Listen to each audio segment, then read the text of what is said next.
मैं डॉक्टर अनुजा तिवारी, सह आचार्य संस्कृत, राजकीय कन्या महाविद्यालय लालसोट यूट्यूब चैनल के माध्यम से आप सबके सम्मुख प्रस्तुत हूँ। बीए पार्ट थर्ड में दो महत्वपूर्ण ग्रंथ, यूँ तो समस्त सिलेबस बहुत महत्वपूर्ण है, लेकिन दर्शन की दृष्टि से दो महत्वपूर्ण ग्रंथों का आपको अध्ययन करना है, जिसमें एक है श्रीमद् भगवद गीता का दूसरा, तीसरा और चौथा अध्याय तथा तर्क संग्रह। दोनों ही ग्रंथों को समझना कठिन है, थोड़े कठिन है। इस कारण से सर्वप्रथम मैं इस पुस्तक का अध्यापन प्रारंभ करती हूँ। दूसरा कारण इसमें यह भी है कि गीता के बहुत सारे श्लोकों से हम परिचित हैं। हम बहुत लंबे समय से इसके बारे में बातचीत करते हैं, सुनते आए हैं और उसका विवेचन भी हम कहीं ना कहीं किसी न किसी रूप में हमें प्राप्त हो जाता है। जैसा कि आप सब जानते हैं कि हमारे यहाँ दार्शनिक विचारधारा में 3 प्रस्थान माने गए हैं। एक है श्रौत प्रस्थान, जिसमें उपनिषदों का अध्ययन किया जाता है। दूसरा है सौत्र प्रस्थान, जिसमें दार्शनिक सूत्रों की, विशेषकर ब्रह्म सूत्र का अध्ययन किया जाता है। और तीसरा है श्रीमद् भगवद गीता, जिसे स्मृति का प्रस्थान कहा जाता है। इन तीनों ही प्रस्थान पर आदि शंकराचार्य का भाष्य उपलब्ध है, जो व्याख्या की दृष्टि से अत्यंत महत्वपूर्ण है। उसमें इन तीनों ही प्रस्थानों की, चाहे वो उपनिषद हो, ब्रह्मसूत्र हो अथवा गीता हो, उसका अद्वैत परख अर्थ किया गया है। सर्वप्रथम तो हम ये जान लें गीता का अर्थ क्या है। गीता का अर्थ है जो गाई गई है। महाभारत के भीष्म पर्व में उल्लेख मिलता है, या स्वयं पद्मनाभस्य मुख पद्मात विनिसृता, अर्थात जो स्वयं भगवान श्री कृष्ण के मुख कमल से निसृत हुई है, ऐसी वाणी को हम गीता कहते हैं। ये तो हुई इसके नाम का अर्थ क्या है। अब हमें ये विचार करना चाहिए कि गीता का उपदेश किसको मिला, किसने दिया और कब दिया। इसकी आप सबको ही जानकारी है कि जब संधि का कोई मार्ग नहीं बचा तो कौरवों और पांडवों में युद्ध निश्चित हो गया। उस समय भगवान श्री कृष्ण ने शस्त्र न उठाने की प्रतिज्ञा की थी और अर्जुन का सारथ्य कर्म स्वीकार किया था। अब ऐसे समय में जब दोनों ही पक्षों की सेनाएं युद्ध क्षेत्र में, कुरुक्षेत्र में आमने सामने खड़ी थीं, अर्जुन ने भगवान श्री कृष्ण से आग्रह किया कि उनका रथ दोनों सेनाओं के मध्य में ले जाकर खड़ा कर दे, ताकि वो देख सके कि कौन कौन किसके किसके पक्ष में है। कृष्ण अर्जुन के रथ को दोनों सेनाओं के मध्य में ले जाते हैं।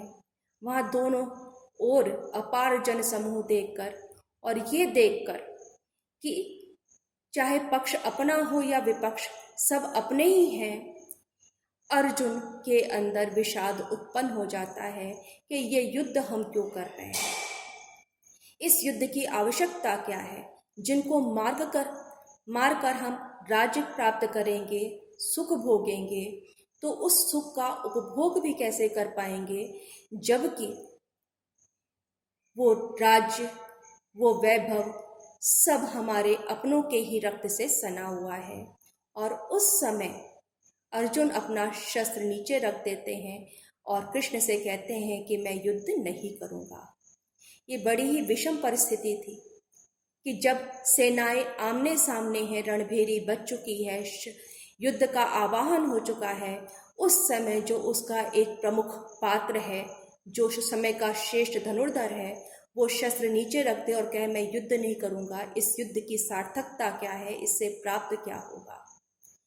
सामान्यतः हम युद्ध को स्वीकार नहीं करते हैं, उसे अच्छा नहीं मानते हैं, लेकिन हमारे जीवन में हम ऐसे अनेक अवसर आते हैं जहाँ पर हमें हिंसा को बढ़ावा ना देने पर भी उसके पक्ष में ना होने पर भी उस मार्ग का अवलंबन करना पड़ता है।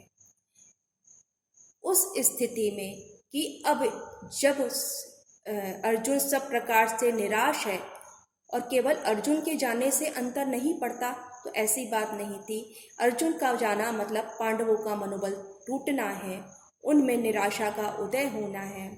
ऐसी स्थिति में भगवान श्री कृष्ण अर्जुन को समझाते हैं युद्ध क्यों आवश्यक है।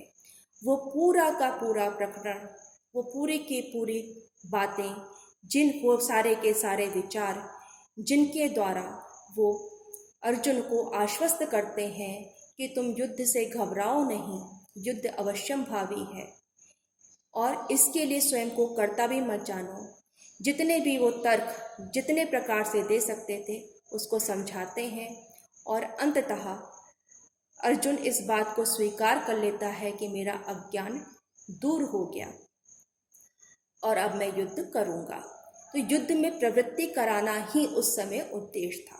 अब इसके अंदर हमें कई बार इस बात पर भी ध्यान जाता है कि कृष्ण चाहते, ये प्रश्न उठता है कि कृष्ण चाहते तो युद्ध टल सकता था। लेकिन एक बात निश्चित है, जब हम कहते हैं कि जब हम इस संसार में आए हैं तो घटनाक्रम जिस प्रकार से घटित होते हैं, जो परिस्थितियां हैं, जिस समाज में हम रह रहे हैं, जो उस युग की संस्कृति है, जो उस युग की आवश्यकता है, उसी के अनुसार निर्णय लेना पड़ता है। फिर भले ही वो ईश्वर ही उस समय पृथ्वी पर अवतरित क्यों ना हुआ हो, वो केवल हमारा मार्गदर्शन कर सकता है, लेकिन जो घटनाएं हैं उन घटनाओं को तो घटित होना ही है।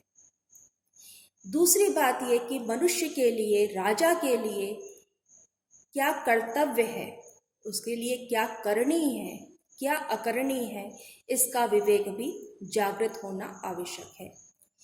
गीता केवल युद्ध क्षेत्र में दी गई कोई उपदेश मात्र नहीं है कि युद्ध में प्रवृत्ति कराना ही उसका उद्देश्य है।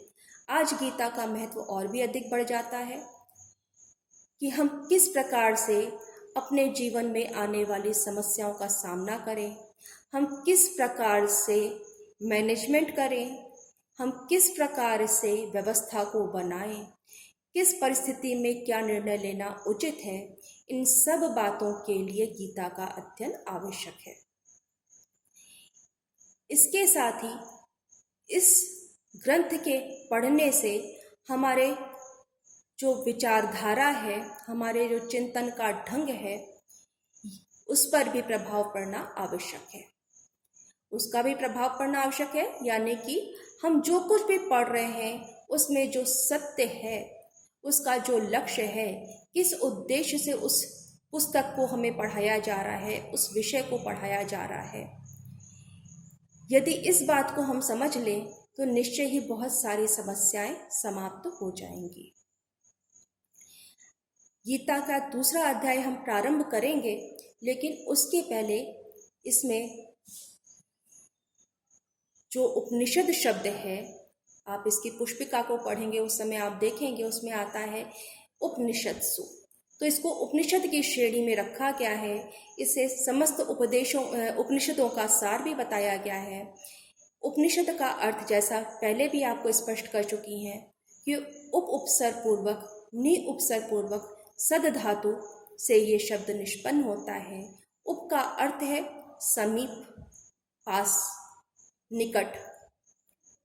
सद धातु का अर्थ करते हैं बैठने के अर्थ में आती है, विशीर्ण के अर्थ में आती है, प्रगति के अर्थ में आती है, शिथिलीकरण के अर्थ में आती है। इन समस्त यदि अर्थों का हम समन्वय करते हैं तो गुरु के सम्मुख बैठना, बीच में आया है नि उपसर्ग, नि का अर्थ है नीचे। तो इन तीनों ही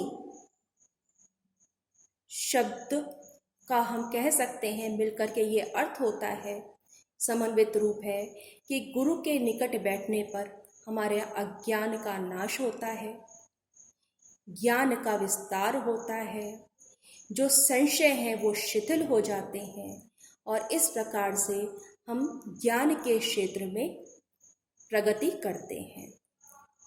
आपको और भी मटेरियल मैं व्हाट्सएप पर उपलब्ध करवा दूंगी, जिससे आपको इनके बारे में विस्तृत जानकारी मिल सके। अब यहाँ पर उपनिषद क्यों कहा गया है कि उपनिषद की परंपरा है कि ये प्रश्न उत्तर शैली में निरूपित है। हम जितने भी उपनिषदों का अध्ययन करते हैं, हम देखते हैं कि वो प्रश्न उत्तर शैली में है। शिष्य प्रश्न करता है, गुरु उसका समाधान करता है।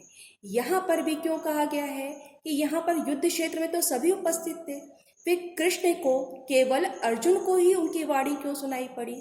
तो यहाँ पर भी वो सामीप्य अर्थ है कि शिष्य के स्तर पर जाकर उसकी शंका का, उसकी जिज्ञासा का यहाँ कृष्ण ने समाधान किया है। और यही उपनिषद का उद्देश्य है कि शिष्य जिस स्तर का है उस स्तर पर जाकर उसकी जिज्ञासाओं का समाधान करना, उसकी शंकाओं का शमन करना। यहाँ पर वैराग्य या दुख अर्जुन के अंदर उपस्थित हुआ है तो उसके विषाद को दूर करना ही कृष्ण का उद्देश्य है। तो जो युद्ध क्षेत्र में अन्य योद्धा उपस्थित थे उनको कृष्ण की वाणी सुनाई नहीं पड़ती, इसलिए ये उपनिषद की श्रेणी में आता है कि शिष्य प्रश्न कर रहा है और गुरु उसका समाधान कर रहा है। क्योंकि यहाँ पे अर्जुन कहते हैं मैं आपकी शरण में आया हूँ, आप मुझे शिक्षा दें। तो यहाँ जब शरण में गया है तो शरणागत की रक्षा करना भगवान का कर्तव्य बन जाता है। इसको पढ़ते समय हमें 2-3 विचारों का ध्यान रखना है कि युद्ध की आवश्यकता क्या थी। तो युद्ध की आवश्यकता ये थी कि अर्जुन का उस समय युद्ध से विमुख होना ना तो तात्विक दृष्टि से उचित है, ना ही लौकिक दृष्टि से उचित है।